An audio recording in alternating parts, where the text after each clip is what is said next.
Yan, okay, good morning po. Yan, pakingitian yung katabi mo.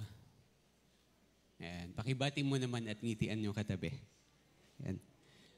Gaya po nung naging announcement po natin kaganina, yung may mga classes po at the same time, may class 401 kasi ngayon, medyo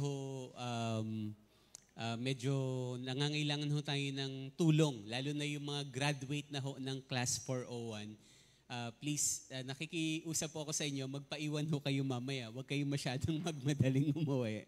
No, dahil nung last Sunday ay, nung tawag po nito, ilan lang ho yung trainer na naiwan. So, parang ang alam ko ngayon, nasa 15 yung nagpo-401. So please, kailangan natin ng marami-rami hong trainer po ngayon. No? At sana ho ay mag-prepare tayo, mag-ready kasi pinagmamalaki ko kayo na lahat ng worker po dito marunong mag-evangelize. Okay ho ba?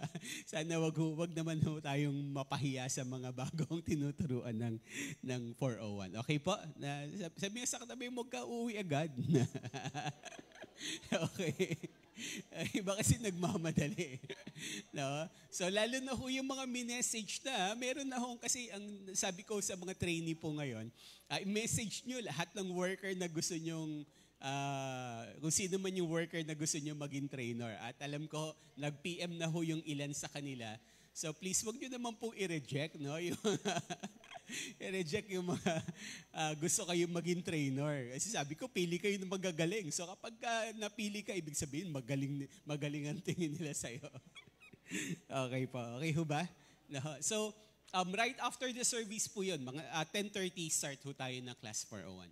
At medyo marami-rami nga ho kaya dito po sa worship hall. Kaya po, right after the service, ang pakiusap ko pong muli, wag go away at the same time please. Wag hong masyadong maingay dito sa hall dahil may class 401 ho na magaganap. Okay po ba? Okay na po? No? So lalo na yung mga trainee, excited po na lahat sila eh. Yan. Yan, okay. Tayo pong lahat ay yumuko at manalangin sa umaga pong ito. Lord, maraming salamat sa pribilehyo muli na kami po ay malaya po at walang hadlang na nakakapanambahan po sa inyo, O Diyos. Tunay po na, Lord, kami patuloy na namamangha sa inyong kabutihan, sa inyong katapatan at kapangyarihan po sa amin. Lord, maging isang bagay na hindi po namin lubos na mauunawaan dito sa lupa, Lord, na ang isang Diyos, isang makapangyarihan na katulad mo ay tunay po na nasa puso po namin. Lord, wala pong salita, Panginoon, na magsasalarawan na sasapat, Panginoon, ang kamanghamanghang bagay na ito na ginagawa niyo po sa amin. Salamat, Lord. We thank you for the assurance, God, na hindi mo kami iwan, hindi mo kami pababayaan kailanman, Panginoon, kahit na po kami po'y madalas na nagkukulang, nagkakamali, nagkakasala. Pero Lord, yung katapatan niyo po sa amin ay tunay nga po na hindi po ito magbabago, Lord. Tunay po ang iyong mga salita, Lord. Great is your faithfulness, Lord. They are new every morning, Lord. At patuloy po namin pong pinangahawakan ang inyong katapatan sa aming pong mga buhay. Lord, pagpalain niyo po kami sa lugar po na ito, maging sila po na posible pong nanonood sa kanilang tahanan. Lord, lalo na po yung mga kapatiran namin ngayon na may mga karamdaman na nasa ospital, Lord. We also extend our prayers, Lord. Father, be with them. We pray, God, for your healing touch, Lord. Sa buhay po nila, ang kagalingan na nagmumula sa iyo, even the peace that surpasses all understanding, Lord, ay paggalob niyo po sa kanila. At ang matibay na pananampalataya ay paggalob niyo rin po sa mga kapatid po namin na may mga pinagdaraanan po ngayon. Salamat po sa buhay po nila. And Father, as we study your word, we pray, God, for wisdom coming from you. We pray for the Holy Spirit, Lord, na tulungan po kami na maintindihan po namin ang nais yung sabihin sa amin. At hayaan niyo rin po na mga puso namin ay maging matabang lupa, Lord, para sa mga Lord, sa mga binhi ng salita ng Diyos na amin pong mapapakinggan at mapag-aaralan, nawa ito po, O Diyos, ay tumubo at lumago at magbunga sa aming pong spiritual na pananampalataya. Salamat, Lord. We declare victory coming from you. We declare blessings, Lord, sa nagbumula po sa inyong kabutihan at katapatan sa amin. Salamat, Lord. Itong aming panalangin sa pangalan po ng aming Panginoong Jesus. Amen. Amen. Sige ho, palakpakan po natin na malakas po ang Panginoon. Atin pong ipagpapatuloy yung series po ng Fruit of the Spirit. So ngayon po ay ang bunga ng banal na Espiritu ay siyam po yan na tinutukoy na makikita po natin yan in the book of Galatians chapter 5. Although nagsimula tayo ng joy agad, nalaktawan natin, hindi ko rin maintindihan bakit nalaktawan natin yung love. Pero hopefully mabalik natin after matapos po natin yung ilan. So ngayon po ay sa siyam na bunga ng banal na Espiritu, nasa pang ilan na ho tayo? Parang absent kayo. Hindi nasusubaybayan . Nasa pang-7 na ho tayo ngayon, itong Sunday na to. Pero 6 pa lang ho yun na aaral natin. Okay ho ba? Sa 9. No? Pang-6 ho ngayon. No? Dahil, di ba, so yung love, joy, peace, patience, kindness, goodness, faithfulness. Yan. Nasa pang-7 ho tayo. Faithfulness tayo. Then afterwards is gentleness, then self-control. Then hopefully balik tayo sa love, yung number 1. Okay ho, sa biyaya po ng Lord. So please, subaybayan ho natin at medyo i-memorize naman natin na sana bago natin, siyam lang naman ho ito . No? So makabisado ho natin yung bunga, no, ng banal na Espiritu. No po? Okay? No po? So tayo po ngayon ay nasa faithfulness at sa Tagalog po ay katapatan. Sabihin nga natin katapatan. Okay, ang title ho ng pag-uusapan natin ngayon ay bunga ng katapatan. No? So, yung bunga ng banal na Espiritu ng pagiging matapat o ng katapatan, and also we'll be studying along the way, ano ba yung mga may bubunga ho nito sa atin kapag tayo po ay naging tapat? No? Pagka yung bunga ng banal na Espiritu ay nasa pamuhay po natin, yung katapatan specifically. Alam niyo ho, sabi nga ho, kakaunti na ho ang taong tapat daw ho ngayon. Nag-agree ho ba kayo? No, para bang talagang mabibilang mo na lang daw sa daliri, no, sa mga kakilala, kaibigan, tama ba, katrabaho, even kamag-anak, yung tao hong matapat, no, kakaunti na. Kaya even ng Bible, sabi ho ng Bible, no, so kasi nga ho, di ba, para bang even po sa iba, kaibigan sometimes na binebetray tayo ng kaibigan natin, tama ho ba? Even ng kamag-anak natin, tama ho? Tayo ho ay naipagkakanulo, tayo ho ay naipagpapalit. No? So, kakaunti na talaga, na hopefully, bilang mga anak ng Diyos, Lord, mapabilang kami. No? Sa totoo lang, hindi rin ho normal ang katapatan sa atin bilang mga tao. Bakit? Kasi itong bagay na ito, gaya ho ng sabi ng Bible, bunga lang ho ito . Hindi ho likas sa atin na maging mabuti, maging mabait, no, yung kape, hindi normal po sa atin to. Bakit? Kaya nga bunga lang ho ito ng banal na Espiritu. Galing po ito sa Holy Spirit. No, kaya kailangan nating ipag-pray, i-desire at Lord, no, Lord, idaloy mo po ito sa akin, itong mga bagay na pinag-aaralan namin. Kasi hindi ito normal sa atin. Sa normal level ng pagiging tao. No? Even sa pagiging mananampalataya, sa totoo lang, isa po itong bagay na kailangan yung kumbaga ng spiritual na tulong ng banal na Espiritu. No, lalo na po ang katapatan. No? So even ang Bible, the book of Proverbs chapter 20 verse 6, alam nyo, tama ho ang Bible, kasi normal, di ba kapag may kausap kang tao, normal, isi-share niya yung paano siya naging tapat. Pagmamalaki niya na para i-convince ka niya na siya ay matapat. Okay ho ba? Lalo na kapag ka manghihiram yan. Tama ba? Manghihiram ng gamit, manghihiram ng pera, syempre, ipapabida ng kaunti. Pero sabi ng Bible, ang ganda ng paalala ng Bible. Sabi, Proverbs 20 verse 6, sabi, basahin natin ng malakas. 1, 2, 3, go. Sinasabi ng bawat isa na siya ay tapat. Ngunit kahit kanino, sa kanila'y hindi ka nakakatiyak. Ayan. No? So, tama ho. Ang Bible na ho nagsabi na bawat isa, sasabihin natin, ayoko, mabait ako, tapat ako, di kita lolokohin. Tama ho ba? No, pero, sabi ng Bible rin, pero hindi tayo nakakatiyak. O hindi tayo sure. Naintindihan ho ba? Hindi tayo sigurado. No? Kasi lahat tayo pumapalya. Sa totoo lang. No? Kaya ho, isang bagay na dinedesire natin. At isang napakagandang talata rin sa Old Testament na ako, isa po ito sa paborito ko talaga. 2 Chronicles chapter 16 verse 9. No, na ang Diyos, no, kakaunti ang taong tapat, mahirap humanap ng taong matapat, no? Pero ang Diyos naghahanap rin siya ng taong matapat. Very specific si Lord. Hinahanap niya yung mga taong matapat sa Kanya. At meron siyang gustong gawin sa mga taong matapat. At nawa isa po tayo sa mapili ng Lord, makita ng Diyos yung katapatan nun sa atin. Basahin po natin po itong talata ito ng sabay-sabay at ng malakas. Okay po, sabihin mo sa katabi mo, malakas ha? Okay, 1, 2, 3, go! Nagmamasid si Yahweh sa buong daigdig upang tumulong sa lahat ng tapat sa Kanya. Dahil sa kahangalan mong ito, mula ngayon lagi kang magkakaroon ng digmaan. Yung next part ay medyo negative. Bakit? Kasi it's a form of rebuke eh. May rene-rebuke si Lord na isang king dito na nagpapasimula pa lang tong king na to, matapat siya kay Lord. Pero nung sumikat na, nung yumaman na, nung naging makapangyarihan na, nung nagtatagumpay na, yumabang na. Kaya yung last part ay isa hong rebuke, isa hong pagpapaalala ng Diyos.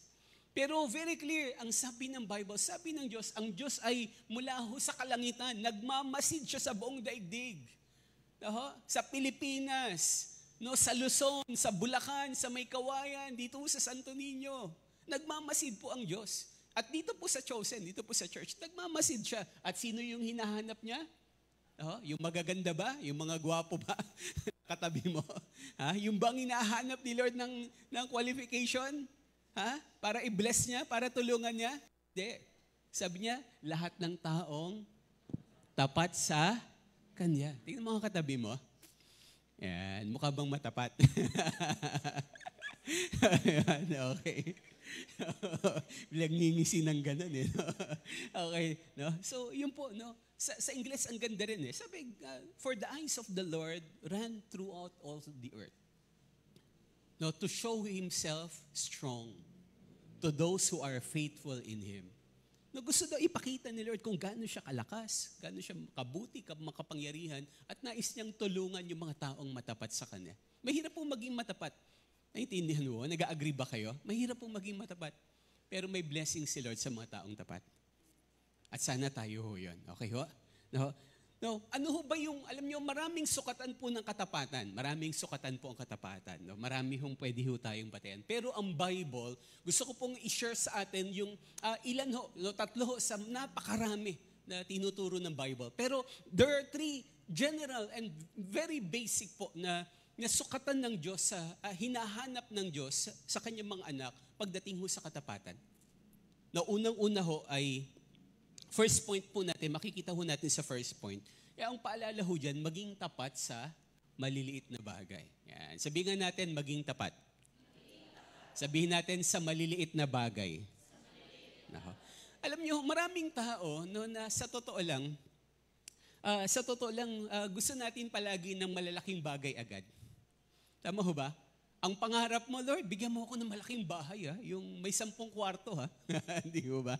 Gusto natin agad malaking bagay agad. No? Lord, bigyan mo ako ng trabaho, yung manager, yung malaki ang sweldo, no? Yung pautos-utos lang, Tama ho ba? Gusto natin agad, kapag may hinahangad tayo, doon agad tayo sa malalaking bagay. Hello? At hindi naman ho masama. But the question is, doon ba sa maliliit na bagay na mayroon ka, tapat ba tayo? Hello? No, kasi tama ho yung kasabihan ng mundo na big things comes from small beginnings. No, ang mga malalaking bagay, wag ho nating kakalimutan, nagsisimula yan sa maliliit na bagay. Hello? No, even po yung, di ba, ito yung natural tama ho ba? Even ang building, di ba, mga building sa Makati, sa Ortigas, di ba, mga bangha tayo, wow, lalaki, tatangkad ng building. Pero wag mo natin kakalimutan, nagsimula ho yan sa maliit. In fact nga, nagsimula yan sa wala Tama ho ba? Lahat ng bagay na malalaki, nagsimula yan kadalasan sa maliliit. Ang mga puno, tama ho ba? No, nakakamangha yung mga puno na halos, di ba yung nakikita natin sa picture na 20 tao yung magkakapit-kapit dahil ganun kalaki yung pinakapuno. Naintindihan ho ba? Pero huwag natin kakalimutan yung mga puno na yan, na pagkakataas at pagkakalaki, nagsimula ho yan kadalasan sa maliliit na buto. Hello? No, even tayo, di ba ngayon, ang lalaki na natin. Tama ho ba? Ang tatangkad, lalaki natin. Tama ho ba? Pero huwag natin kakalimutan, gaganyan ako, hindi. Nagsimula ho tayo mga sanggol. Tama ho ba? Na eventually lumaki ho tayo. At ulit, huwag natin kakalimutan, lahat po ng bagay na malaki ay nagsimula sa maliit. Even po yung kasabihan po ng Yehova na a journey of 1,000 miles always begin with a single step. Totoo yan eh. No? Yung pagbabakasyon, di ba yung pagjo-journey po natin no, ng pagkalayo-layo, nagsisimula palagi yan sa unang hakbang. No, kung sa unang hakbang, parang ayaw mo na. No, parang gusto mo nang sumuko o kaya naman tinatamad ka na unang hakbang pa lang, paano ka makakalayo ng hakbang? No? So yung mga pangarap po natin, hindi ho masama. Dapat lang ho talaga magkaroon tayo ng malaking pangarap po sa buhay. Pero the question is, gaano ba tayo nagiging matapat doon sa maliliit na bagay? Now, going back, lahat tayo dito gusto natin na may malaking bahay. Tama ho ba? Sarili at maganda at malaking bahay. Tama ho ba? Hello? No? Parang ako lang No, pakitaas niyo yung kamay yung gusto ng sariling malaki at magandang bahay. Pakitaas niyo yung kamay. Yeah, Lord, i-bless mo yung mga kamay na yan. Di ba? Pero the question is, no, yung bahay na meron ka ngayon, tama ho ba? Yung bahay na meron ka ngayon, nagiging matapat ka ba? Tama ho ba? Nasisinop mo ba? Tama ho ba? Hello, kung yung maliit na bahay, alam niyo ang Diyos, hindi ho siya mag-aaksaya eh. No, hindi ho maaksaya ang Lord. No? Galit ang Lord sa pag-aaksaya. Tayo nga, di ba, ayaw nating naaksaya ang pagkain. Di ba? Lalo na ang Lord. Tama ho ba? No, kung yung maliit na bagay, no, bawa, gusto mo malaking bahay, yung maliit na bahay, hindi mo nga malinis. Di ba? Huwag ka naman pray ng malaki kasi lalo hindi mo malilinis. Tama ho? Hello? No, yun lang naman ho talaga. Ganun lang ho kasimple ho yan eh.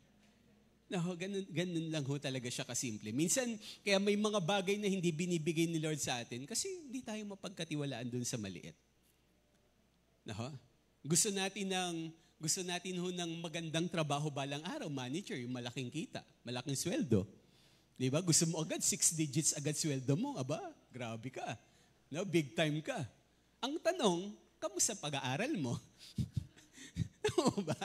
Tatamad-tamad ka sa pag-aaral. Gusto mo, pagka-graduate mo, malaki kita mo. Aba, ano yan? Magic yan. Hindi galing yan kay Lord. No? Magic po ang tawag dyan. Hindi ho yan answered prayer. Naintindihan mo ba? So, doon muna tayo. Bago ka doon sa malaking bagay, check mo muna yung malilit na bagay na mayroon ka. No, sa pag-aaral, nagsisipag ka ba? No, nag-aaral ka bang mabuti? No, pinagbubutihan mo ba? Talagang seryoso ka ba? No, para pagka-graduate ka, talagang may malaki kang sweldo, may mataas kang posisyon. Tama ho ba? Hindi ka inuutos-utusan, ikaw yung taga-utos. Bakit? Kasi nagsimula ka sa tama. Sa malilit na bagay na mayroon ka, naging tapat ka. No, napakasimple po. No, kaya sabi ho ng Bible, in the book of Luke chapter 6 verse 10, very clear po ang Bible eh. Napakasimple ho. No, napakalinaw ng sabi ng Lord mismo. Basahin ho natin ng malakas. 1, 2, 3, go. Ang mapagkakatiwalaan sa maliit na bagay ay mapagkakatiwalaan din sa malaking bagay. Ang mandaraya sa maliit na bagay ay mandaraya rin sa malaking bagay. So, bago ka bigyan ni Lord ng malalaking bagay, dapat yung mga maliliit na mayroon ka, pinagbubutihan mo. Yung maliliit na mayroon ka, nagiging tapat ka. Bago ka pagkatiwalaan ng Diyos. No, kasi ang Lord, hindi siya magbabagsak agad sa atin ng malaki agad. Kasi masasayang. O kaya mapapahamak ho tayo. Kung papansinin natin, ang Diyos, level by level lang ho yan. Level by level lang ho yan para magkatiwala ho sa atin. Naintindihan no? Kaya ho, maraming bagay na para bang, ay, simple lang to. Huwag ho natin pong sasabihin, ay, simple lang yan. Hindi ho. Mahalaga ho yan sa harapan ho ng Diyos. Alam niyo, di ko tuloy makalimutan yung story. Meron daw hong emperor nung mga sobrang matagal ng panahon. Sabi niya ho, nasa sakupan niya, tumawag siya ng maraming kabataan. Sabi niya, pipili ako sa inyo na magiging papalit sa akin na emperor at ite-train ko siya. No? So ang ginawa ho ng emperor na to, nagbigay siya ng napakaraming buto dun sa mga kabataan na humarap po sa kanya. At ang bilin ho ng emperor, sabi niya, after 1 year, balik kayo sa akin. No, yung buto na ibibigay ko sa inyo, itanim nyo yan sa paso. Tanim nyo sa paso. Then after a year, balik kayo sa akin. At doon ako pipili ng susunod na magiging emperor na papalit sa akin at ititrain ko. Di, alam nyo, di yung mga bata, pag uwi ng bahay nila, excited, hanap agad ng paso, kuha ng lupa, tapos yung buto na galing mo sa hari, binaon nila sa lupa, tinanim mo nila. Then talagang araw-araw, grabe yung araw-araw, binabantayan ng mga kabataan na yun, dinidiligan, no, binalagyan ng abono at binibilad sa araw, no, pinauulanan, no, talagang grabe yung mga bata. No? So, after a few months, yung tanim mo ng mga bata, yung iba ay tumubo na. Aba, tumubo na. Yung iba po, grabe, talagang after a few months, may bulaklak pa. Yung iba ay may bunga pa. No? Pero meron ng isang bata na, alam niyo, after ilang buwan na, sabi niya, bakit ganun? Yung sa kapitbahay ko, ang laki na. Namumunga na, mamulaklak na. Sabi niya sa akin, ni isang sign na buhay yung buto, wala. Ni isang dahon, wala siyang makita, hindi gumalaw yung lupa. No, hindi gumalaw yung lupa kahit na anong bungkal niya, ano pong dilig niya, anong paaraw niya, wala ho. At yung mga kaibigan niya, mga kabataan, na talagang, ano sila, pahiyabangan sila, yung tanim na, yung bigay na emperor sa akin, eto na. Malago na, malaki na yung At excited na silang lumipas yung 1 year para humarap sa emperor. At kasi excited sila, sana ako yung mapili ng emperor. No? At itong bata na to, at nagtatanong na rin siya sa magulang niya, sabi niya, bakit ganun? Parang walang senyalis ng buhay. No? At alam niyo, after a year, lahat mo ng kabataan binigyan ng buto at very proud sila, halap sila sa hari. Yung iba talagang grabe, no? Lalaki ng paso at lalaki na nung halaman. No? At alam niyo, after a year, no? So, lahat nun nakaparada ho doon. At merong isang bata na hiyang-hiya siya, nandun lang siya sa likod. Sabi niya, no, ang dala niya lang ay paso lang at wala hong tumubo na kahit na anumang dahon doon sa paso. Then after, nung i-check ko lahat ng emperor po yung dalan ng mga kabataan, sabi yung emperor, napili ko na yung taong papalit sa akin, ititrain ko. At alam niyo, pinili ho ng emperor yung kabataan ho na wala hong tumubo ni isang halaman. No, bakit ho? Kasi sabi ng emperor, kasi lahat ng buto na binigay ko sa inyo, pinakuluan ko na yan.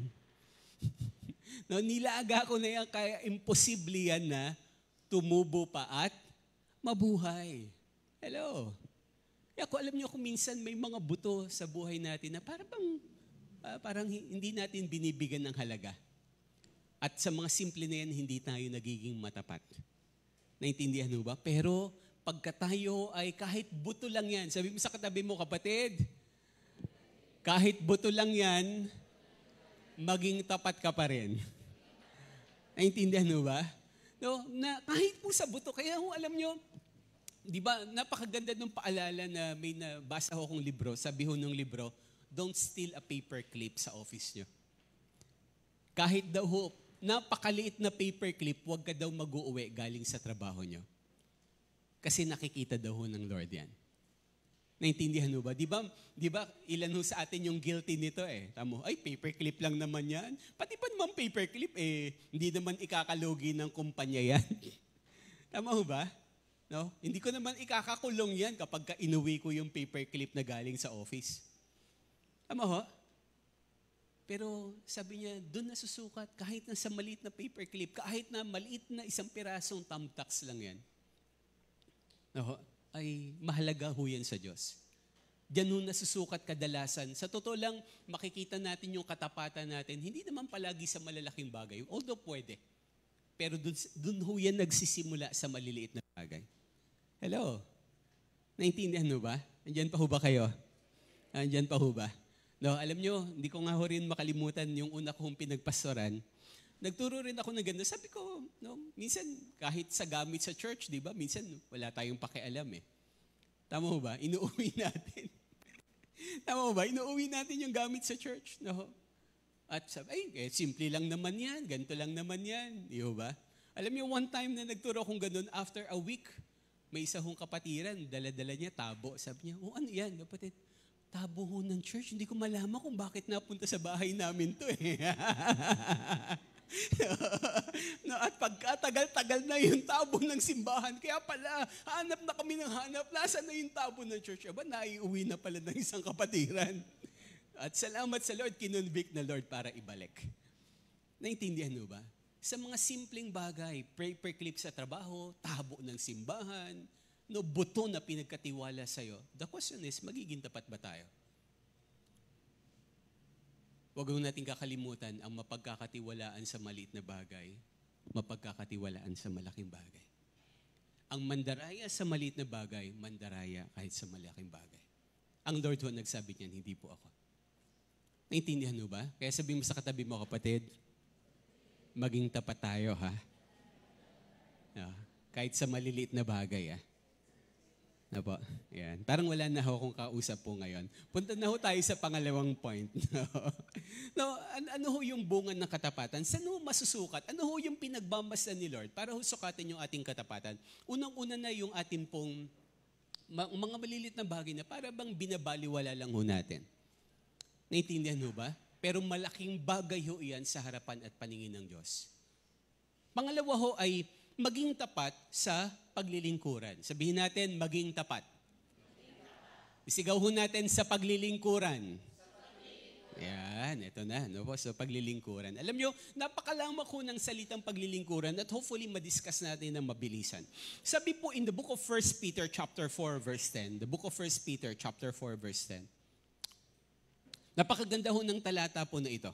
1 Peter chapter 4 verse 10. Nabasahin natin ng malakas at sabay-sabay. Okay ho? Ready na ho ba kayo? Ready na ho ba?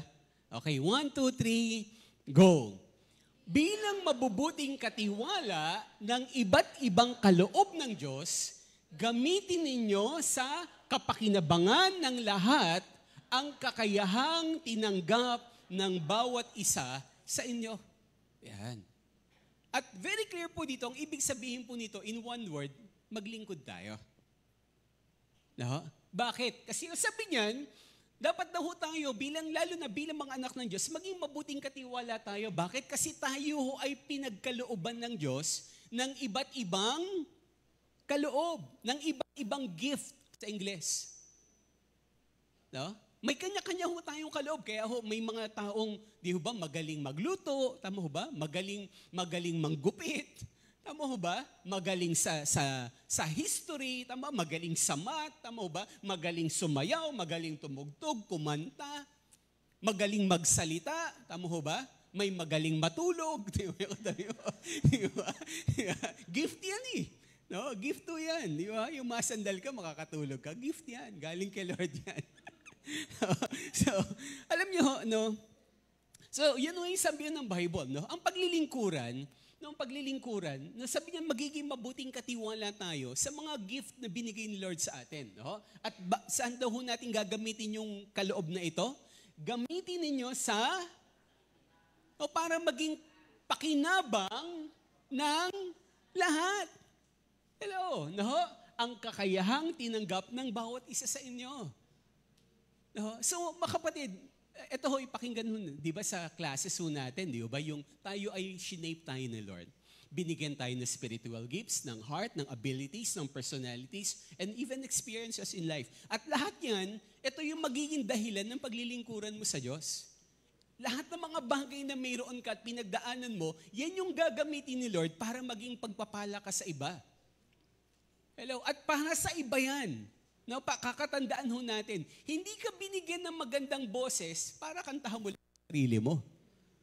No? Kakanta ka sa sarili mo sa CR, hindi ho. Kaya ka binigay ni Lord para maging blessing sa iba.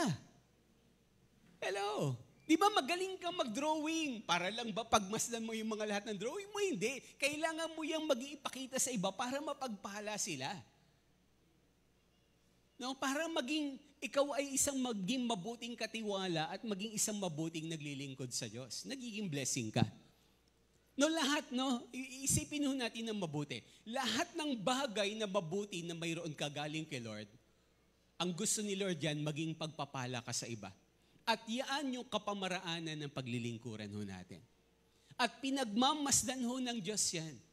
Diyan ho masusukat yung katapatan natin kung tayo ho ba ay magiging madamot o magiging makasarili. Hello? No, magiging madamot ka ba? Sa'yo lang ba yan? No? Para bang, no?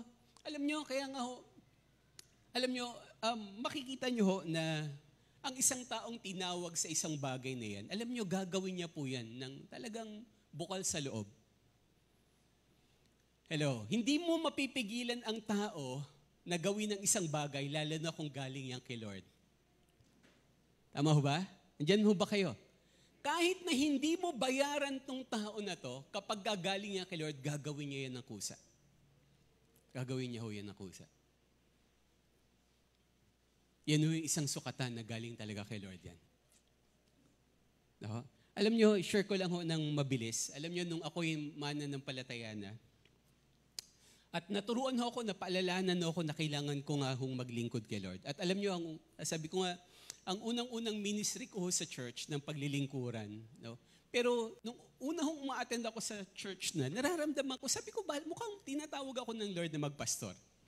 At sabi ko, mukhang balang araw magpipreach rin ako katulad ng pastor namin. Nararamdaman ko, hindi ko maintindihan kahit na nasa likuran ako, kahit saan ako umupo. Parang sabi ko, parang there's something in me na balang araw magiging pastor ako. No? Pero alam nyo, nung unang paglilingkuran ko, sabi ko, Pastor, gusto ko maglingkod kay Lord. Sabi niya, go, lingkod ka. At alam niyo, hindi ko makalimutan, ng unang ministry ko, ako yung tagawalis ng church. Ako yung tagawalis ng church. Excited ako ng linggo eh. Naka-formal pa ako eh. Forma pa ako. Sabi ng Pastor, agahan mo maglilingkod ka na. At ako yung inabot yung walis at saka yung dustpan. No? Excited ako. Akala ko tuturuan ako mag-preach eh. Aba hindi, ako pala tagawalis at tagalatag ng upuan. Tapos after, huwag kang uuwi. Kasi ikaw magliligpit yan, magwawalis ka uli. Yan yung unang ministry ko sa church. No? Unang ministry ko, tagawalis at tagalatag ng upuan. Tapos along the way, no, napakabuti ng Lord. Sabi ko, Lord, gagawin ko to para sa'yo, hindi para sa tao. Hanggang sa napagkakatiwalaan ako unti-unti, nag-a-assist ako sa mga bata, nagpapapit ako sa mga bata. Kahit na ayaw ko. No? At ang isa sa naging ministry ko sa church, hindi naman ho sa pagmamayabang, pero nag-e-enjoy ho kasi ako sa math talaga. Nag-e-enjoy ako sa math. Bata pa lang ako. Kahit hindi ako mag-aral, nag-e-enjoy ako. No, yan yung bagay na nag-e-enjoy ako. Elementary, high school, even hanggang college, nag-e-enjoy ako sa math. Kaya alam nyo, isa ho sa naging ministry ko sa church noon, sabi nung, ina-offeran ako nung pastor namin dati na ikaw na mag-youth pastor sa church. Sabi ko, hindi, pastor, hindi ako pang youth eh. Hindi ako pang youth. Alam ko eh, alam niyo, mas gusto ko dati na bata pa lang ako, gusto ko kausap yung mga matatanda na. No, yun ho yung gusto ko palagi. Pero sabi kong ganun, sige pastor, ayoko maging youth pastor, pero mag-tutor na lang ako sa mga kabataan. Kaya ho, isa ho sa naging ministry ko ay kung saan ho meron hong kaloob na binigay ng Lord sa akin. No, after po ng school, ginagather ko yung mga youth sa church, nagtuturo ako ng math. At biyaya ng Lord, biyaya ho ng Lord na may natuto naman kahit papaano. Naintindihan mo ba? At alam niyo ho na kahit yun, yung pag-tutor ko ng math, no, umuwi kami, gabi na, tinuturuan ko yung mga kabataan sa church, gabi na. At nakita ko kung paano sila pinagpahala ng Diyos, nakaabot ng kolehiyo, nakapagtapos ng pag-aaral, yung iba nakapasa ng mga board, mga entrance exams. At sabi ko, Lord, salamat.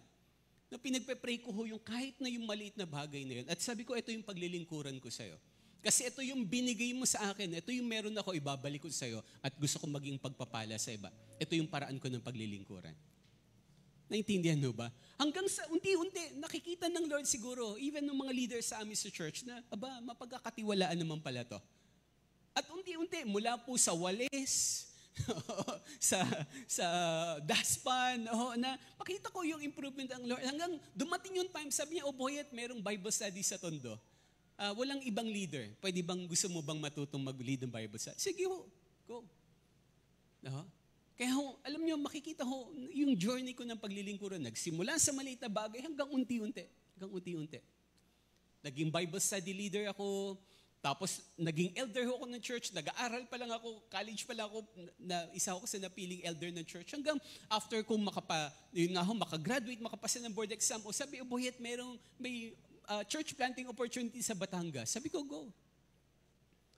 No, at biyaya ho ng Lord. After ng ilang panahon, no, na makikita ko talagang, alam nyo, ang Diyos ho ay tinitingnan yung mga pinagkakatiwala niya sa'yo. Pinababayaan mo ba o nagmamalasakit ka? Naintindihan mo ba? No, minsan akala mo, ay, hindi naman to, walang pakinabang ito, parang walang silbi. Hindi ho. No, wag mong sasabihin maliit yan, lalo na yung paglilingkuran mo sa Diyos. Naintindihan mo ba? Kasi baka ho, alimbawa, di ba, ikaw gustong-gusto mo kumanta kasi feeling mo ang ganda ng boses mo eh. Dahil sasabihin ng ministry sa'yo, gusto mo maging worship leader? Pwede ba mag-usher ka muna? Di ba? No, mag-usher ka muna. Di ba? Sasamahan mo ba? Salbahe itong ministry head na to ah.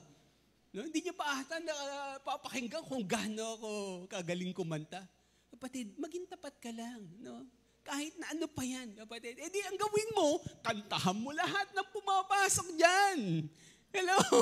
Di ba, papasok pa lang sila, kinakantahan mo na, eh di nagiging blessing ka. Wala namang makakapigil sa'yo, tama ho ba? Tama ho ba? Na may papasok pa lang, kakantahan mo na ng praise and worship song, eh di na-bless agad sila, nandun pa lang. Hello? Nandyan ho ba kayo? No? Alam nyo, pakinggan nyo itong mabuti. Ulitin ko, hindi naman lahat. Disclaimer po ito. Malino ho, disclaimer. Hindi ho lahat. Pero sobrang nakakalungkot lang ho na, una, kasi base sa evaluation ko, may mga dahilan no, bakit umaalis ng church ang ilan ho kapatiran po. May mga dadalo, tas eventually, after a while, aalis. Yung iba, valid yung reason. Pupunta na ng ibang lugar, nalipat ng bahay. So may mga valid reasons naman. Pero may mga hindi valid, para sa akin, may mga hindi valid na reasons na sobrang nalulungkot po ako. No, na nagpapaalam sa akin, tas ito yung dahilan nila. At ang isang sobrang kinalulungkot ko ho, na magpapaalam ho ng church, kasi aalis ng church, kasi alam niyo ho kung bakit? Ang number one reason, kapag ka napagsabihan. Kapag ka napagalitan. Sobrang nalulungkot ako. Sabi ko, Lord, no, na, Pastor, pasensya na ho, alis na ako ng church. Bakit? Kasi napagalitan ako ng ministry head eh. Napagalitan ako ng elder ng church eh. No? Bakit ka ba pinagalitan? Eto ho, kasi ganito, ganyan, ganito eh. No? So, sobrang nakakalungkot ho ng todo na nakakarinig ho ng ganong bagay na. Kasi ho, at alam nyo, ang isa pa ho sa sobrang nakakalungkot, no, may mga tao ho kasing, hindi lang ho sila ayaw mapagsabihan. May mga tao pa hong, may mga taong ayaw mapagsabihan na mismo. May bukod pa ho, malaki pa ho yung kaibahan sa ayaw mapagsabihan sa galit kapag ka pinagsasabihan. Tama ho ba? No? Gusto nila, sila lang yung maninermon, sila lang yung magagalit. Pero kapag kasi na sinisermon at pinagagalitan, ayaw na nila. Hindi na matanggap. Tama ho ba? Gusto lang nila, ikaw, bakit ka late? Bakit ka absent? Di ba? Pero kapag ka pinagsabihan, bakit ka late, sister? Brother, bakit ka absent? Ba't wala ka sa practice? Hindi lang ayaw, galit pa sila. Pagka sila na yung pinagsasabihan. Sobrang nakakalungkot to. Then eventually, sabi na, Pastor, ayokong napagsasabihan. No? Tapos pangalawa ho, una lang ho yung dahilan. Sobrang nakakalungkot. Pangalawa ho nakakalungkot pa ay, pero nung umaattend ng church, gusto ho agad nila, pagka umattend sila ng church, dito ho agad sa stage. Tayo ho agad. Hindi, to be honest ho, may mga magpapakilala, Pastor, alam nyo, galing ako sa ganitong church at doon ho alam nyo, hindi nyo naman tinatanong, elder ho ako eh. No, pastor ho ako eh. Alam nyo, song leader ho ako eh. Ministry head ho ako eh. No? At gusto ho nila, yung kung ano sila sa pinanggalingan nila church, pagdating ho dito, yun rin ho agad. At wala hong training, wala hong proseso, tayo ho agad. At alam niyo, kapag ako nakakausap, sabi ko, mawalang galang na po, ate, kuya, hindi ho ganun dito sa church. Kailangan niyo hong dumaan sa proseso. Kaya ho may mga classes. Kasi kahit ho kami, lahat ho kami dito, dumaan ho kami sa proseso. Dumaan ho kami sa training. Hindi ho pwedeng pagpasok niyo agad, tayo ho agad. At alam niyo, biyaya ng Lord, pagka napagsabihan kong gano'n, next week wala na. Next week wala na kasi ayaw ho nila. Gusto nila agad talaga, tatayo agad. Parang gigil na gigil agad sa mikropono. No? At gusto agad na palagi nakatutok ang ilaw ho sa kanila. No? No, mga kapatid, hindi ho ganyan. Hindi ho pwedeng ganyan. No? Kaya nga ho, alam niyo dito po sa church, no? Generally, sa mga leaders, sabi ko, look for fat people. No, yung acronym ng FAT. Galing ko kay Bill Hybels po ito. Look for people na yung faithful, yung available, at saka yung teachable. No, kaya unang-una mismo doon yung katapatan eh. No? Faithfulness eh. Yung tapat, mapagkakatiwalaan mo. At yung available. No, huwag kang hahanap ng magaling. Mas humanap ka ng faithful, ng available, tsaka teachable. Yan yung i-train mo. Yan yung papatayuin natin sa church eventually. Naintindihan po ba? No? Kaya ho, alam nyo, so, yung paglilingkuran, alam nyo, sa totoo lang, yung paglilingkuran ho, dyan ho nasusukat yung katapatan natin eh. Hello? Again, yan ho yung pinagmamasan ni Lord kung paano ho tayo naglilingkod ho sa Kanya. No? Kung paano ho tayo nagiging tapat sa ating pong mga paglilingkuran. No? Kaya huwag ho tayong malulungkot, ay yung paglilingkuran ko, parang palagi na lang doon ako sa kitchen, nasa lababo. nasa CR, tagalinis ang kubeta. Hindi ho ba? Hindi ho, nakikita ho ni Lord yan. Nakikita ho ni Lord yan. No? At alam niyo ho, no, yung paglilingkuran, sa totoo lang, hindi ho lang ho yan dito sa church. Tama ho ba? No, kasi maging sa trabaho, sa totoo lang, yan ho ay paglilingkuran ho natin ho sa Diyos. Kaya nga, ang ganda ng definition ng Bible eh. Ano yung binigay ni Lord sa'yo, pagka naging pagpapala ka sa iba, paglilingkuran yan. Sa totoo lang, hindi naman natin kayang paglingkuran personal ang Lord eh. Bakit? Wala naman kasi siya dito eh. Hello? Nandyan ho ba kayo? Nandyan ho ba? Pakinggan nyo ito. Hindi naman talaga natin kayang direktahang paglingkuran si Lord kasi wala siya dito physical. Tama ba? Dahil ang Diyos ay Espiritu. Kaya every time, ang definition ng paglilingkuran, every time na ginagamit mo yung bigay ni Lord sa'yo, yung kaloob ni Lord sa'yo, para maging pagpapala ka sa iba, naglilingkod ka sa Kanya. Naintindihan mo ba? Kaya ang sabi ng Bible, lahat ng gawin mo sa mga maliliit na to, parang sa akin mo yung ginagawa. Naintindihan mo ba? Kaya ho, ang paglilingkuran, hindi lang ho sa loob ng church, even sa loob ng trabaho, pwede kang maglingkod kay Lord. Even sa loob ng bahay, pwede kang maglingkod kay Lord. Tama ba yung paglutuan mo yung asawa mo, yung mga anak mo, pagsilbihan mo, ginagawa mo yung lahat para sa Diyos, hindi para sa tao. Yan po yung bilin po ng Book of Ephesians. Nabasahin natin the Book of Ephesians chapter 6 verses 5 to 9. Ephesians chapter 6 verses 5 to 9 po. Okay? Yan. Basahin nun natin ng malakas at sabay-sabay. 1, 2, 3, go! Mga alipin. Teka lang ha. Ulit po, ayaw na magbasa nun na dyan sa likuran ata. At iho dyan sa likuran, kasama ho kayo ha. Sabihin sa kanila, kasali ka ha. Kasali ka. Even na dyan sa likod ha. Even mga kabataan no dito sa harapan. Isigaw natin para ho kay Lord at para lalo ho tayo magising ng malakas. Okay, 1, 2, 3, go! Mga alipin, sundin ninyo ang inyong mga amo dito sa lupa nang may buong katapatan. Yan. Takot at paggalang na parang si Kristo ang siya ninyong pinaglilingkuran. Gawin ninyo iyan, may nakakakita man o wala. Hindi upang mapuri ng mga tao, kundi dahil kayo'y mga lingkod ni Kristo at buong pusong sumusunod sa kalooban ng Diyos. Maglingkod kayo ng masaya ang kalooban na parang sa Panginoon kayo naglilingkod at hindi sa tao. Sapagkat alam ninyong gagantimpalaan ng Panginoon ang bawat mabuting gawa ninuman, maging siya man ay alipin o manaya. Mga amo, maging mabait kayo sa inyong mga alipin at huwag silang pagbabantaan. Yan. Huwag ninyong kalilimutan na kayo'y parehong alipin ng iisang Panginoon na nasa langit at pantay ang kanyang pagtingin sa inyo. Praise God. Napakalinaw ho. Hindi ho kailangan ng malalim na theology ho dyan. Now, going back, pakibalik ko sa verse 5. Medyo daanan ho natin na mabilis. Sabi ho, di ba, napakalinaw ho ng sabi ho ng Bible. Sabi yung mga alipin, so ibig sabihin yung mga naglilingkod. No, hindi yung alipin na alila. No? Lahat tayong mga may amo, kumbaga. No, naglilingkod. May boss ka, may manager ka, may supervisor ka. Sabi ng Bible, sundin yung mga amo nyo dito sa lupa. Bakit daw? No, na papaano susundin ng may buong katapatan. Ito yung pinag-aaralan nun natin. Ang katapatan, hindi lang ho sa loob ng church. Even sa trabaho, even sa bahay.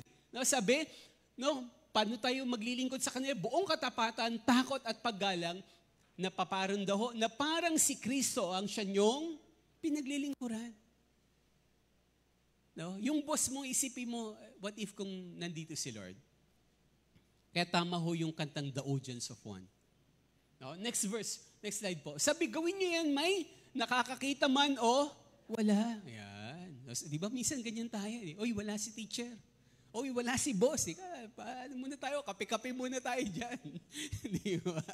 No, wala pa naman yung head namin. Di ba? Mag-almusal muna tayo. Di ba? Labas muna tayo opisina.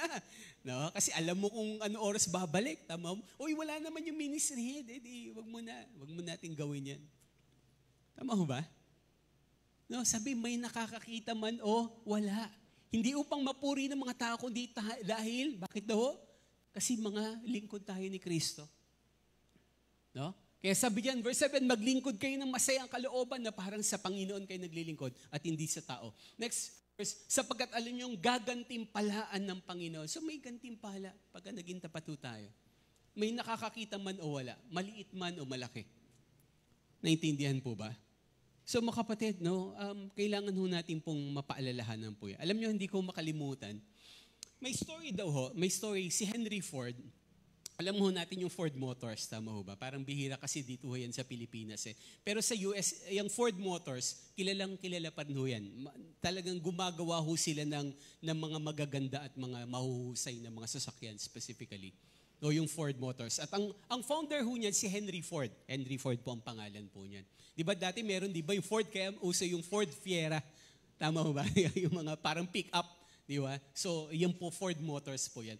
Alam niyo, one time daw, si Henry Ford, meron hong isang napaka-crucial na position sa kumpanya nila na kailangan niya mag-hire. Tapos meron daw, dalawa daw hong aplikante na nag-submit ng resume sa kanya. At nung tinignan niya mabuti, sabi niya, parang almost parehong-pareho yung qualification nila. No, yung kanilang pinag-aralan, yung mga work experiences, almost the same. Almost very identical, sabi nung story. No? At talagang mahuhusay, talagang hindi ordinaryo, talagang ang tataas ng grades, very good lahat ng mga remarks ng mga previous employers. Talagang magaling o mahusay yung dalawa na to. At alam nyo, wala ho siyang mapili. Alam nyo, ginawa daw ni Henry Ford. Pinatawag niya daw yung dalawang aplikante. Sabi niya, mag-dinner tayo sa isang local restaurant doon malapit sa kumpanya. Then, sa punta naman daw yung dalawang aplikante at during the time ng dinner nila, kwentuhan sila. Sabi ni Henry Ford, sige, order kayo. So, order sila ng steak, sabing ganun story. Tapos, kwentuhan sila. Pero during the time nung nagdi-dinner sila, so napagkwentuhan na daw nila halos lahat ng mga bagay-bagay sa mundo. No? Bagay-bagay sa mundo. Pero, never nilang napag-usapan yung trabaho. No, ang layo sa trabaho, even about engineering or sa kumpanya, yung pinag-usapan nila. No? Then after daw ng dinner, sabi daw ni Henry Ford, doon sa dalawa, nakapili na ako kung sino yung i-hire ko. Kapili na ako. At yung isang aplikante, kinongratulate niya, congrats, punta ka sa opisina, ikaw yung tatanggapin ko. At sorry doon sa isa, sabi niya ganun. At alam niyo, hindi ho matanggap ng isa na bakit yung isa yung napili. Hindi niya matanggap. Kaya naglakas ho siya ng loob. Sabi niya, sir, wag ho kayong gagalit, pero bakit ho siya pinili nyo at bakit hindi akong pinili nyo? Alam niyo, sagot daw ho ni Henry Ford sa kanya, 2 bagay ang naging dahilan ng pagpili ko sa kanya at hindi ikaw ang pinili ko. Alam niyo, una daw hong dahilan, sabi daw ho ni Henry Ford, nung kumakain tayo, pinansin ko na nung dumating yung ulam, yung pagkain, ang ginawa niya nung pinili ko, tinikman niya muna bago niya tinimplahan. Pero ikaw, tinimplahan mo agad nang hindi mo pa tinitikman. No? Sabi daw ni Henry Ford, binavalue ko yung mga taong marunong munang mag-assess ng sitwasyon bago gumawa siya ng pagbabago. Hindi mo pa nga tinitikman kung matamis ba, maalat ba, kulang ba sa timpla o sobra ba, linagyan mo agad ng timpla. Naintindihan mo ba? Mas pinahalagahan ko yung mga taong marunong mag-assess, marunong mag-evaluate, bago niya baguhin ang isang sitwasyon, pinag-aaralan niya munang mabuti. Then sabi niya, second reason, bakit siya yung pinili ko at hindi ikaw ang pinili ko. Sabi niya, pinagmamasan kita kung papaano mo itrato yung waiter na nagsuserve sa atin. Pinagmamasdan ko kung papaano mo itrato. Bakit? Kasi sabi daw ni Henry Ford, siya, may pakialam siya dun sa waiter na nagsuserve sa atin. Every time na may kailangan siya, nagbabanggit siya ng please. At kapag binibigay sa kanya, hinahain sa kanya, palagi siya nagbibigay ng thank you. Pero sabi daw ni Henry Ford, pero ikaw, parang walang waiter na nagsisilbi sa'yo. Never kitang naringgan ng salitang please o ng thank you. Gumagalang ka lang kapag ako ang kaharap at kausap mo. Pero yung mga taong nagsisilbi sa'yo, hindi mo sila ginagalang. Hello, napakasimple. Tama ho ba? Napakasimple. Pero full of wisdom. Full of wisdom. Diba? Kasi minsan, totoo ito. Totoo ito. Ay, hindi naman tapos ng pag-aaral yan. Parang binabaliwala natin yung mga taong, tama ho ba? No, may mga taong magalang lang tayo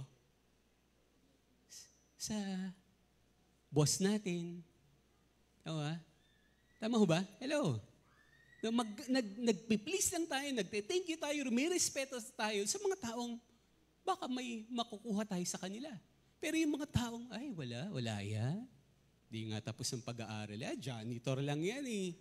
Waiter lang yan eh. No, bakit ako makikiusap dyan? Trabaho niya yan. Hello? Naintindihan mo ba? Kung si Henry Ford, pinagmamasdan niya ho yun, how much more God? How much more God? Let's be very careful sa mga taong pinaglilingkuran na at naglilingkod ho tayo. Even lalo na yung mga taong naglilingkod sa atin, papaano natin sila trinatrato? Naintindihan mo ba? No, malay mo, baka ma-interview ka rin next week. Baka makausap ka rin ni Henry Ford. No? Kaya, masanay ho tayo, kapatid. Kaya hanga ako dun sa mga taong napaka-humble, napaka-simple. Kahit na matalino, mayaman, may influence, pero makipag-usap, kaya nilang bumaba dun sa mga level na parang feeling nila nasa mababang antas. Na parang walang pinag-aralan, no? Mahirap ang buhay, pero sobra nilang pinahalagahan. Naintindihan mo ba? Nandyan pa ho ba kayo? No, naintindihan niyo ho ba yung punto, yung aral na pinag-uusapan po natin? No? Maging tapat sa maliliit na bagay, maging tapat sa paglilingkuran. No? Kaya even sa bahay natin, even sa bahay, ay, mga anak ko lang naman yan. Asawa ko lang naman yan. Di ba? No, nagmamasid po ang Lord. Nagmamasid ang Lord. Nawa, maging tapat pa rin ho tayo. Maging tapat ho tayo.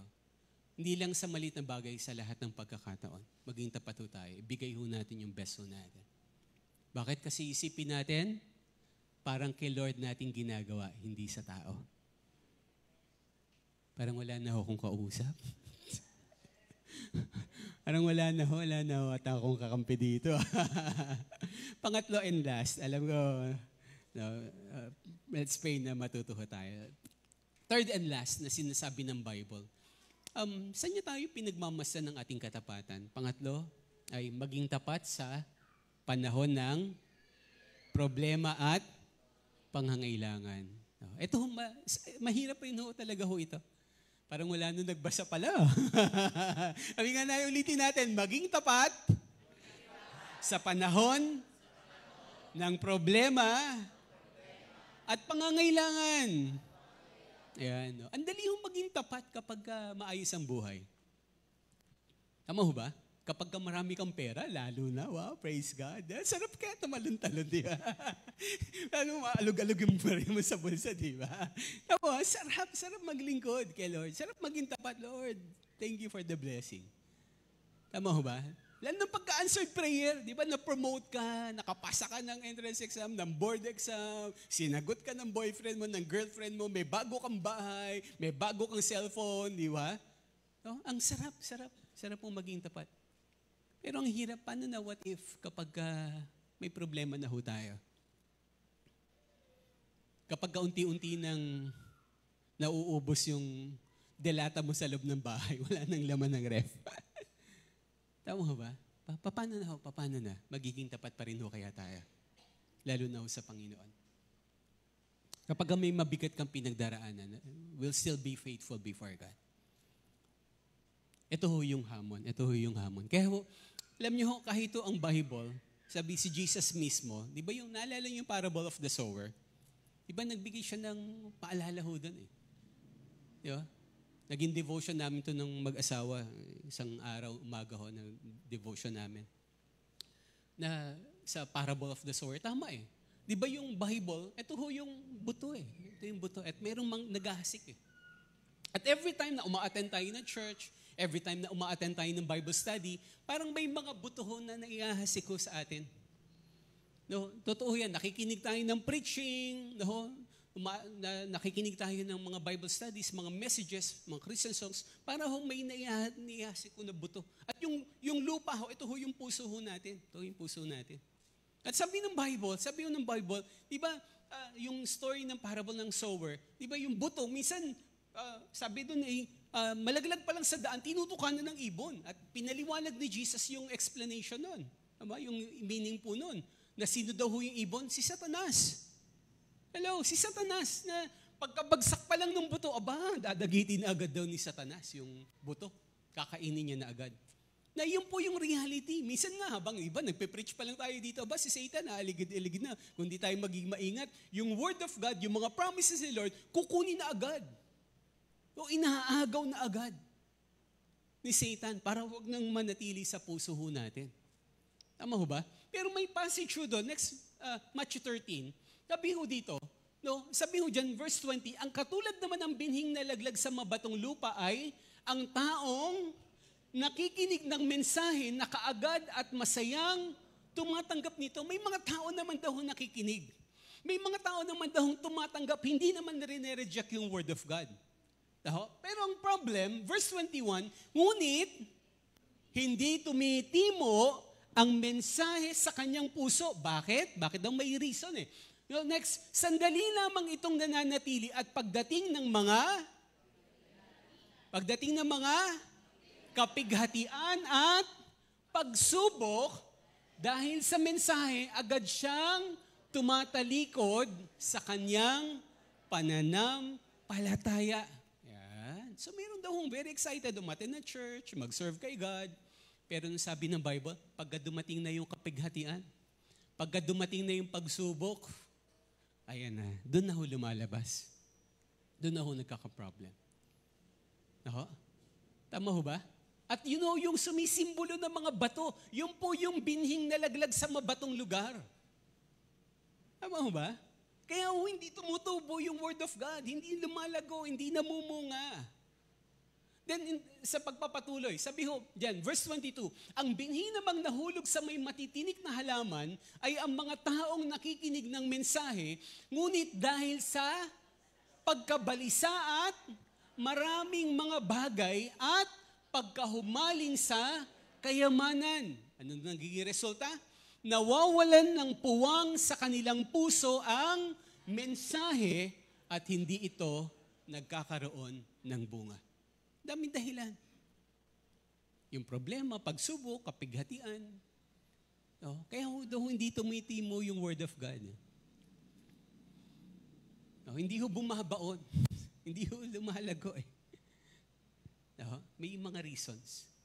Pero kapag tayo ho iningatan natin, Lord, tulungan mo ko that even in the midst of problems, even in the midst of trials, tulungan mo ko maging tapat. Kasi ulitin ko, ang dalihong maging tapat kapag kang malakas ka, marami kang pera, wala kang problema, ayos ang pamilya mo, honor ang mga anak mo, dalihong maging tapat. Pero nasusubok ang katapatan kapag dumarating na ho yung kapighatian ng buhay. Magiging tapat pa rin ho ba tayo kay Lord? No, kaya darating na ho doon yung matirang matibay. Nandiyan pa ho ba kayo? Nandiyan pa ho ba? No, at alam nyo, last passage na, then we will be ending itong pag-aaral po na ito. Ito po, basahin nyo na lang sa bahay. 2 Corinthians chapter 11, verses 23 to 29. Isa sa New Testament na example, nakakamanga si Apostle Pablo. Tama ba? No, hindi ho siya nagsimula ng maayos. Religious terrorist ho siya nung nagsimula siya. Pinapapatay niya lahat ng mga Christians na makita niya, pinapakulong niya. Ganun ho siya ka-worse. Pero nung na-born again siya, ang kagandahan naman, grabe ho yung ginawa ng Lord sa kanya. At paano rin ho siya naging tapat. Sabi niya ho yung mga example ho dyan, yan, maraming beses akong nabilanggo, hinagupit, no, madalas akong mabingit sa kamatayan. Next nga po, sasabihan, 5 beses akong tumanggap ng 39 na hagupit mula sa mga Hudyo. 3 ulit ako naranasang hagupitin ng mga Romano at minsang pinagbabato. 3 beses kong naranasang mawasak ang barkong aking sinasakyan at minsay buong araw at gabi akong lulutang-lutang sa dagat. No? At napakarami pa. Sabi ni Paul, ito yung karanasan ko sa pagsunod ko sa Panginoon. Pero in short, sabi niya, bago matapos yung buhay niya, sabi niya, I have fight the good fight of faith. Naging tapat ako. Ina-encourage niya yung dinidisciple niya si Timothy, maging tapat ka rin sa Panginoon, kahit na mahirap, kahit na maraming problema. Bakit? Kasi may reward si Lord sa atin. May reward ang Diyos sa atin. At alam niyo, no, na last verse na po, James chapter 1 verse 12. Niimbitahan ko na po yung worship team na tulungan tayong manambahan bago tayong manalangin. James chapter 1 verse 12. Pwede bang tayo ho tayong lahat habang binabasa ho natin to? James chapter 1 verse 12. Basahin ho natin na malakas po ito. Okay. Sige po yung worship team, pwede na ho kayong umakyat rin. Let's worship God bago ho tayo. Awitin na lang ho natin yung sinifting nyo na song. Then kantahin ho natin yung unang verse ho nung chorus po nun kanina. Sabi ho, James chapter 1 verse 12. Ang gandang paalala ho ng Word of God. James chapter 1 verse 12. Basahin mo natin ng malakas at sabay-sabay bago tayo mag-worship. 1, 2, 3, go. Pinagpala ang taong nananatiling tapat sa kabila ng mga pagsubok. Sapagkat matapos niyang malampasan ang pagsubok, tatanggap siya ng gantimpala ng buhay na pinangako ng Panginoon sa mga umiibig sa Kanya. Minsan pa, basahin pa ho natin ng malakas para kay Lord po. 1, 2, 3, go. Pinagpala ang taong nananatiling tapat sa kabila ng mga pagsubok. Sapagkat matapos niyang malampasan ang pagsubok, tatanggap siya ng gantimpala ng buhay na pinangako ng Panginoon sa mga umiibig sa Kanya. Alam niyo, sa totoo lang, itong verse na to ay sapat na bunin ho natin na panghawakan. Sabi ho dyan, reality ho talaga may pagsubok. At sabi nga ho ng Bible, mga pagsubok.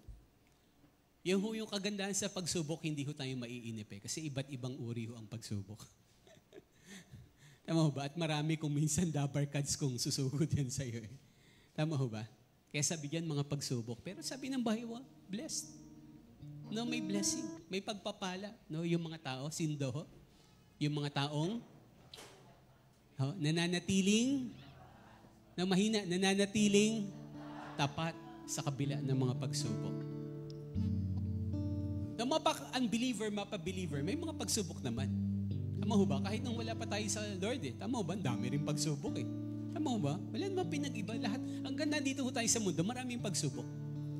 Pero ang kaibahan natin, tayong mga Christian, kapag naging tapat tayo kay Lord, sabi niya may pagpapala, may blessing. May blessing ang Lord. Hindi ho sa akin galing kay Lord. Tama ho ba? So yung mananatili kang tapat. At ang kagandahan sa verse na to, sabi niyan, sapagkat matapos. O ibig sabihin, yung pagsubok, may katapusan naman yan. Hello? No, yun yung reality ng pagsubok. Matatapos din yan. Mapapagod rin yan. Lulubayan ka rin yan. Sa totoo lang. No, sana hindi ikaw yung matapos. Sana hindi ikaw yung sumuko. Sana yung pagsubok ang sumuko. Tama ho ba? Bakit? Kasi may hangganan lang yan. Wala hong, pansinin nyo mabuti, wala hong pagsubok na permanent. Sa totoo lang, wala. Wala ho. Yan yung katotohanan na tinuturo ng Bible. Lahat ng problema, may hangganan ho yan. May hangganan. No? Kaya sabi yan, matapos yung malampasan ang pagsubok. So ito yung goal natin. Ito yung prayer, Lord, help me overcome itong mga problems na to. Bakit? Kasi tatanggap siya ng gantimpala ng buhay. Meron ng gantimpala, may pagpapala every time na nagiging tapat po tayo. Mga kapatid, worth it po na maging tapat sa panahon ng problema. At alam niyo, as we end, ako, sobrang na-amaze ako, patuloy po ako na-amaze sa buhay po ni Joseph sa Bible, sa Old Testament. Iba coming from medyo rich family, di ba? Yung buhay niya, up and down Up and down Hindi ho very smooth yung buhay niya.